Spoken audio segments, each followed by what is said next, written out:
నా పేరు నరేంద్ర. ఎక్కడుంటారు? మాది ఇనముడికి. మీరు స్థానికంగా సమస్యలు ఏమన్నా? స్థానికంగా ఏంటంటే పంచాయతీలో మామూలుగా 50 లక్షలు పన్ను ఉండింది. 50 లక్షలు నిధులు ఏంటంటే జగన్మోహన్ రెడ్డి వెనక్కి తీసుకునేసాడు అమౌంట్. దానివల్ల ఏ కార్యక్రమం చేయాలన్నా కూడా గత 3 సంవత్సరాల నుంచి మా కాలువలు అయితే మామూలు పంట కాలువలు ఉన్నట్టుండయి. ఏది ఊళ్ళో ఇనమడుగులో కాలువలు ఏంటంటే 3వ వార్డులో మెయిన్ రోడ్లో పోయి చూడండి, ఒకసారి వీడియో తీయండి. కరెక్ట్గా ఇక్కడ నుంచి మామూలు సౌటి కాలువలు కదా, సౌటి కాలువల్ని పంట కాలువలుగా ఉండయి. గత 30 సంవత్సరాల నుంచి అట్లా నేను కనీసం ప్రతి మీటింగ్ నేను ఇప్పుడు 20 మీటింగ్లకి వెళ్ళాను. ఇప్పుడు ఏంటంటే కాలువలు పూర్తిగా దెబ్బతినేస్తున్నాయి. ఇప్పుడు రోడ్స్ కూడా చూడండి, కావాలని చూసాను. రోడ్స్ అంతా కూడా అదంతా కానీ అక్కడంతా కానీ ఫుల్ డ్యామేజ్ అయిపోయింది. వేమిరెడ్డి ప్రశాంత్ రెడ్డి గారు నిలబడి ఉన్నారు.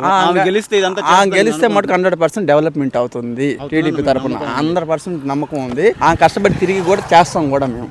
అది ఇప్పుడు వేమిరెడ్డి గారు వస్తే మంచి పనులు చేస్తారని మీరు 100% చేస్తుంది. అది మాకైతే నమ్మకం ఉంది. వేమిరెడ్డి గారు అయితే 100% చేస్తుంది అని నమ్మకం ఉంది.